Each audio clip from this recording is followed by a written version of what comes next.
Why does a narcissist have so much rage? It just seems like he's filled with so much anger, and every time that you try to express something, he lashes out. Every time you try to express your feeling, he just like rages out at you. And you're like, I can't even share anything with him because there's so much rage there. I want to talk to you today how narcissists typically get to rage in 4 steps of where it actually leads them and why it actually becomes such a natural piece.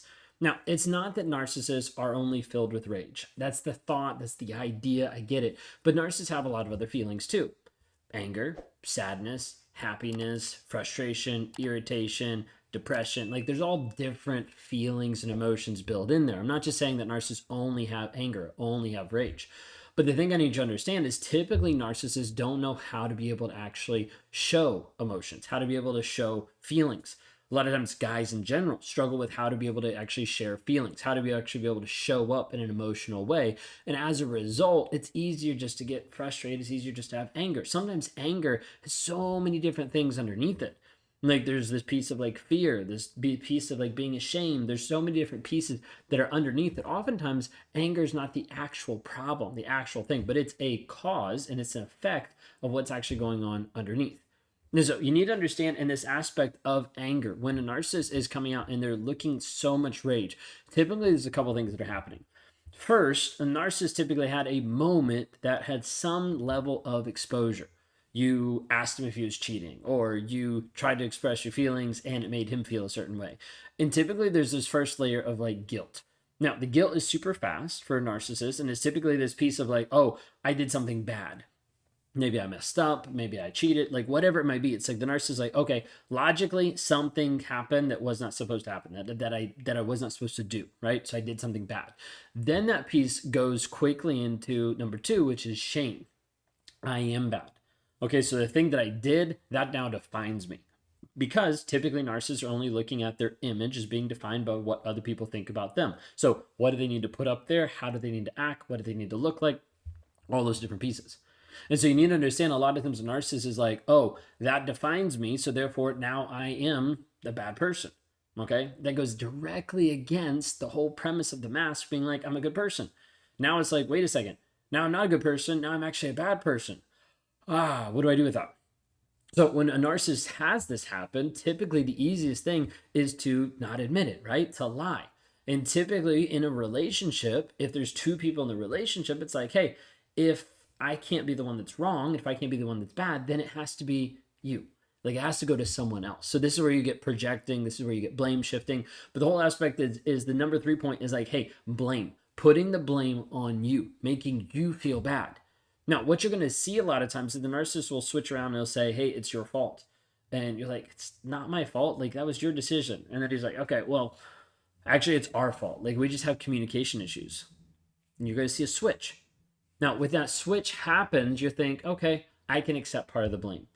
The narcissist is like, yes, she accepted part of the blame because in his mind, you accepted all of the blame.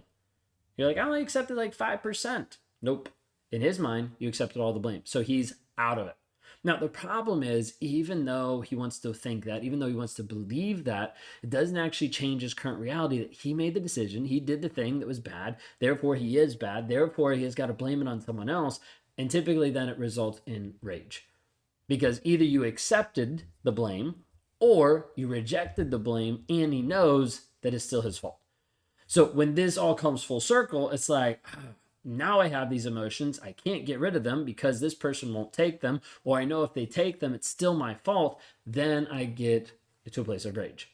So a narcissist typically is using rage as this piece of like control. How do I actually control you, manipulate the situation, hide from the situation, change the situation so that I'm not exposed, so that the attention's not on me and then this negative light of me being a bad person. Ironic though, because that's when the rage is making him a bad person, right? Like rage isn't this nice, fluffy, warm, cuddly, nice thing. And so a narcissist is like, what do I need to do? In the moment, there's not really a thought. In the moment, it's like, okay, I feel shame. So what am I going to do? Rage. I feel anger. So what am I going to do? Rage. I feel like exposed. What am I going to do? Rage. I feel fearful. What am I going to do? Rage. And so there's this aspect that has to happen, and that had to happen in my life of like reparenting emotions. Reparenting emotions because there would be this anger, this rage of like, I don't know what's going on. And then getting underneath, figuring out what's actually underneath the surface. So I had this opportunity where I was working and working through this piece of like rage, like trying to figure out what is actually underneath it. Now, I had this meditation one time that walked me through this whole aspect of like rage. And then underneath the rage was this piece of fear where I was afraid of what the truth was going to expose.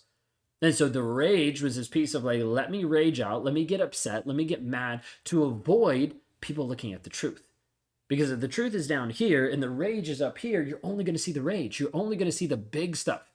And so instead, I'd be like, hey, let me rage out instead of being exposed. Now, did I logically think that? No, I'm trying to break it down for you in a different way so you understand. That's like what happens in like an instant, like a microsecond. It's like, boom, rage. Because it's like, what do I need to do to be able to avoid being held accountable, being honest, being vulnerable, showing that weakness that we talked about earlier this week? Like, what do I need to do? Oftentimes, rage. Reparenting emotions is super hard. It's like rewiring your brain on every single level of being able to actually put other words to emotions. Like I still struggle to be able to say, okay, these are all the emotions out there, right? Like I'll pull up like an actual like wheel and be like, okay, what emotion am I feeling, to try to figure it out? Because otherwise it's like this piece where I'm like, it's hard for me to be able to figure it out. It's hard for me to be able to pinpoint it. Because a lot of times I would only view like happiness, anger, sadness, right? Like those are the basic ones. That's it. But those would typically turn out into rage because I was afraid of being exposed. And so this is why narcissists have so much rage, is because they're living this double life. They're living this fake life. What you see out there actually isn't real. And they're afraid if you actually expose, let me rage out. So you're going to see this over and over. Does your narcissist have a lot of rage in his life?